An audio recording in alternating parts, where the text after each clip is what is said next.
സുഹൃത്തുക്കളെ, ഇപ്പോൾ നിങ്ങളുടെ മുമ്പിൽ ഇതാ ഒരു ചിത്രം തെളിഞ്ഞു വന്നിട്ടുണ്ടാകും. നിങ്ങൾ സൂക്ഷിച്ചു നോക്കുക.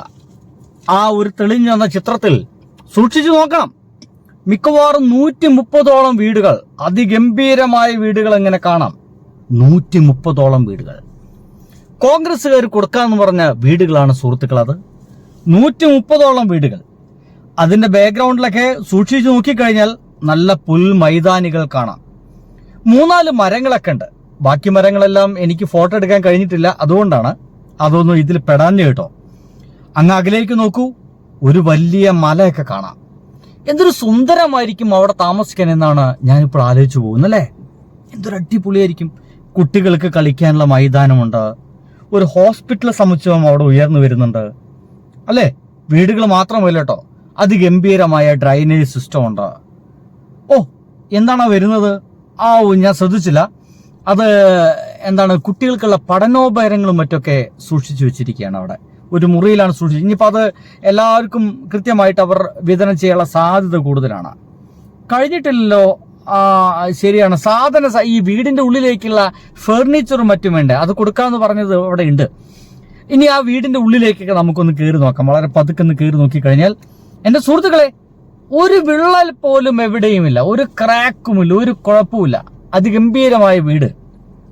ഇത് അവർ കൊടുത്താന്ന് അറിയാൻ വേണ്ടിയിട്ട് നീല പെയിന്റൊക്കെ അവിടെ ഇവിടെ ഒക്കെ കാണാനുണ്ട്. അത് നമുക്ക് ക്ഷമിച്ചേക്കാം. ഇതേപോലെ തന്നെ ഇവർ പണ്ടൊരു വീട് കൊടുത്തിട്ടുണ്ട്. ഉമ്മൻചാണ്ടി കാലഘട്ടത്തിൽ ഒരു വീട് കൊടുത്തിട്ടുണ്ടെന്നേ. എന്റെ പൊന്നു സുഹൃത്തുക്കളെ, നിങ്ങൾ ആ വീടൊന്ന് കാണണം. എന്തൊരു മൊഞ്ചുള്ള വീടാന്നറിയാവോ. അടിപൊളി.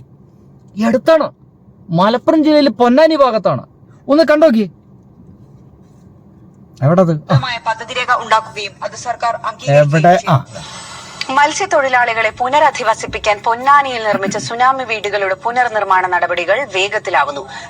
120 വീടുകളിൽ ആദ്യഘട്ടത്തിൽ 90 വീടുകളാണ് പുനർനിർമ്മിക്കുക.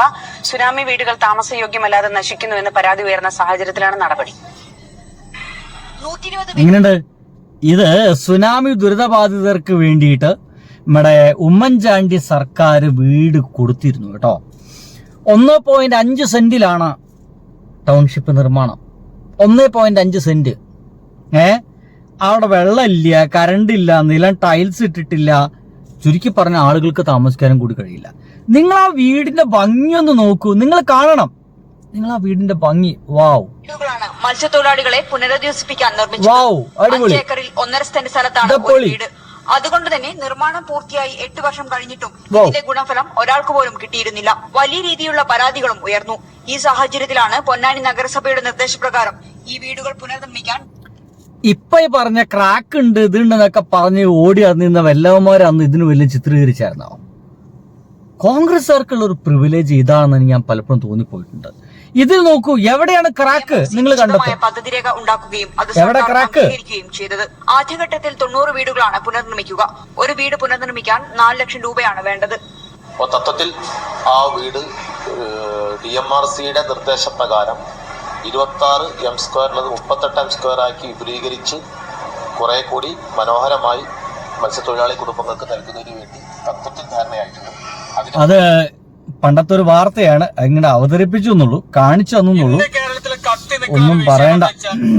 എന്റെ സുഹൃത്തുക്കളെ, ഇതൊക്കെയായിരുന്നു ഒരു കാലഘട്ടത്തിൽ ഇവർ കൊടുത്തിരുന്ന വീട്.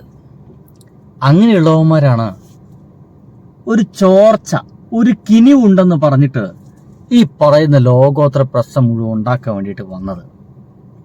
ഞാൻ ആദ്യം കാണിച്ച പറമ്പില്ലേ, അത് ഇവർ വീട് കൊടുക്കാമെന്ന് പറഞ്ഞിട്ട് വാങ്ങിച്ചു വെച്ച പറമ്പിന്റെ ഫോട്ടോയാണ്.